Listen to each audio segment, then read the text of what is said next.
Rev up your engines!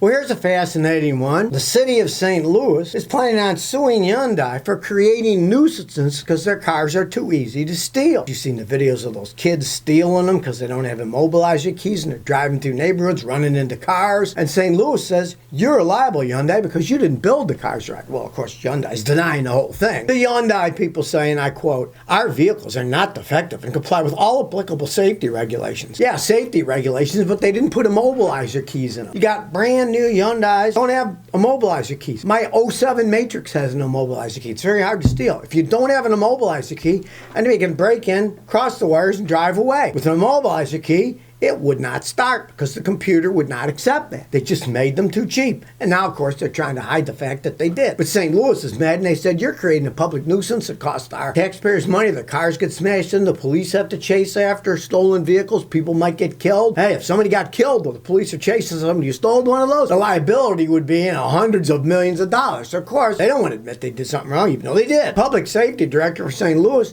said it simply. These vehicles are defective due to a lack of engine immobilizers. And they are. They're easier to steal. Everybody knows it, especially with the internet where everybody shares everything. So I find it fascinating. The city's suing them for building their cars wrong now. Never saw that one coming. You know, I realize that make them right. People are going to be peed. They're going to get class action suits. It's already started. But a city suing, that's kind of interesting. Well, now the residents of California are fuming. They're saying we need a better electrical infrastructure because you're telling us we can't charge our cars up now because there's not enough electricity because of the drought and all that stuff, right? I say, irony, irony. Get the heck out of California. One day they say, we're going to stop selling gasoline cars by 2035. And the next day they say you can't charge your electric cars because we don't have enough electricity. Now, come on. Any fool can see in the United States, people are talking about electric cars. They're doing the old expression. They're putting the cart before the horse. Now, the horse is supposed to be in front of the cart pulling it. Well, these people are having a cart, and then the horse is behind it. The horse doesn't know what to do because the cart's in the way. Exactly what electric cars are. If there's no energy to charge them, you can build as many charging stations as you want. Something's got to feed them. And if there's nothing to feed them, and they're saying, turn your AC higher because we can't cool your house that well because it's too hot outside, and they say, don't even charge your car up, what's the point of having an electric car? But now they're mad. They want to have their cake and eat it too.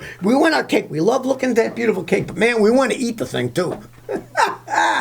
Well, you can't have your cake and eat it too, Californians, so you're going to have to make up your minds. And then they're all, we don't want nukes, anti-nukes, nuke is bad. Nuclear power is the only way to go in this country. It can be done correctly. It's just everybody's got this thing, oh, it's going to rain, we're going to blow up and die. People are fools. They don't even understand that a coal-fired plant puts out a ton of radiation. It gets so hot burning the coal that radioactive isotopes are flying through the air out of those machines, right? Flying through. The nukes put out nothing unless they explode, and they very, very rarely, if ever, explode in the United States. And I mean, the big Chernobyl thing, hey, that was in Ukraine. The Russians and Ukrainians, and who knows what those crazy people are up to. And the Japanese, they were stupid enough to build one on a fault line on the ocean, and it got flooded with a tsunami. Gee, didn't they see that coming? Maybe they should have built the reactor a little higher up on the hill than having it down by the ocean, you know? And then everybody, instead of being intelligent, sitting down, I talked to physicists, modern-day physicists, and they explained to me these new nukes are different. They're safer. Now, they cost a lot of money to make. No one wants to put money in the infrastructure. But that would be the way to go. But the California people, we don't want nukes. It's bad. No, it isn't. It's a good thing. And you'll probably all agree with it one day when you run out of water and you're going to have nuke plants that can make seawater into fresh water and you won't run out of water anymore. Some of you people are dead from the neck up. Jan Mess, is Scotty. I got a 2000 Ford E150 conversion van,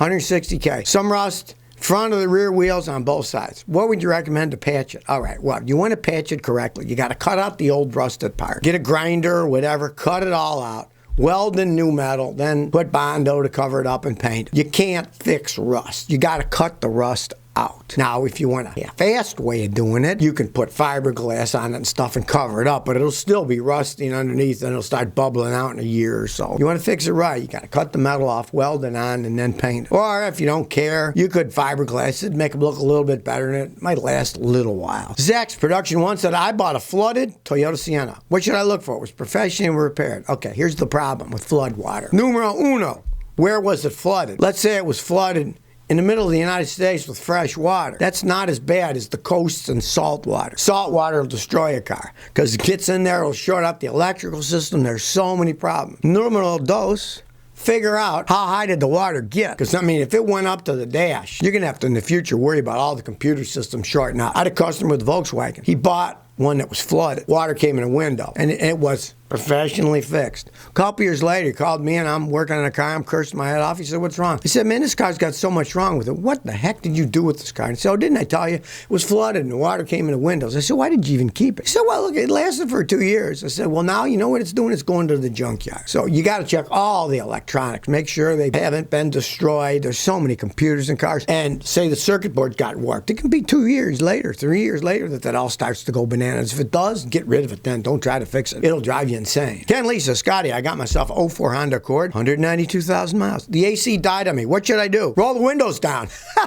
Honda makes great cars. They do not make their own air conditioning systems. They buy them from various companies. And over the years, they've made a lot of mistakes. They bought them from companies that made them poorly, and they had problems, and the compressors blew up. On the other hand, all AC systems on cars leak a little refrigerant. There's a seal on the end of the shaft of the compressor where the belt spins it. If it doesn't leak, the seal would be dry, would burn out, and then all the refrigerant would come out. So they always leak a little, so the refrigerant and the AC oil lubricates the seal. A lot of Hondas just run out of refrigerant. Have somebody check it. It might just be low. If they fill it up and it lasts for a few years more, just keep filling it up. So I do with customers. I show them how they can do it themselves. It's not hard to do.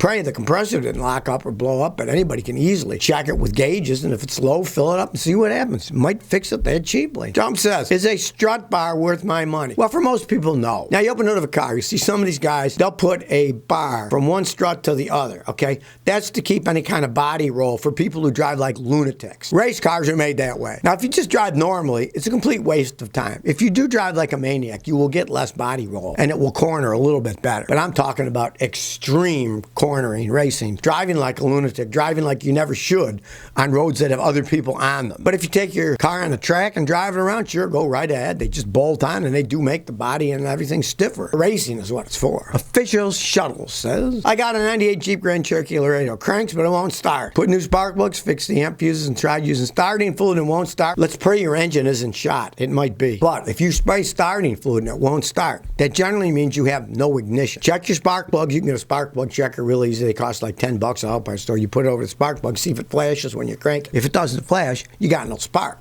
And in that case, on those, a lot of times the ignition coil's bad. A lot of times the crankshaft position sensor will go bad, and that's what kicks it on to make it fire. So it could be that simple. Pray it's not the engine's blown. Because an engine's blown will never start because it's all worn out inside. To check that out, you got to do is pull all the spark plugs out, take the compression. If you see the compression is really low or non-existent, like 0 PSI, then you know the engine's shot. Mining process, Scotty, realistically speaking, how long can I go without changing the timing belt in a Honda Ford brakes? I know it's good to change every 100,000 miles. I had a customer with a Honda had 300,000 miles. They never changed the timing belt and was still working. They make pretty good timing belts. I mean, you're gambling. Now, find out what kind of engine you have. Most Honda engines with V6 engines are interference engines. If the belt breaks, pistons hit the valves, bend it, break the engine, goodbye car. It's not worth fixing on an old car, doing the whole engine over. And if it's a non-interference engine, as long as you want. If it breaks, you just put it back together. It doesn't damage anything. Like I say, I had a customer with 300K on one. Never changed the belt, still ran fine. Industrial Surrealism. That's a great name. Is it true that Scotty is actually a baker and not a mechanic?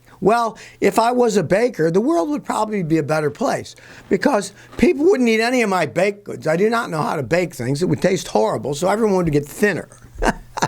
Now, what you're probably referring to is I have been into motorcycles my whole life. That's my hobby, is motorcycles, especially English motorcycles or fast racing Japanese motorcycles. I like motorcycles. I like driving them around. It requires skill. If you ever want to learn a little bit about the idea of motorcycles, read Persig's Zen and the Art of Motorcycle Maintenance. It's a very interesting book. It's philosophical. Talks about motorcycles, Zen. It's quite an interesting book. You can learn something. You can also learn how to fix motorcycles if you want. Joshua Goringer says, do you read non-car related books? That's mainly what I read. I was writing my PhD at the University of Illinois before I got married and said, heck with that, I'm going back to cars. I read anything. I'm a voracious reader. I like reading all kinds of stuff. History. Now, I'm not a big novel fan. I don't like fantasy crap. I like real things. You know, real life is stranger than fantasy anyways. If it comes down to that. Any kind of interesting book I will like reading as long as it's got something to say. Unfortunately, a lot of people read books that have nothing to say, and it's a complete waste of time reading the garbage that they throw out. There's so much garbage out there these days that you really got to pick and choose. So if you never want to miss another one of my new car repair videos, remember to ring that bell.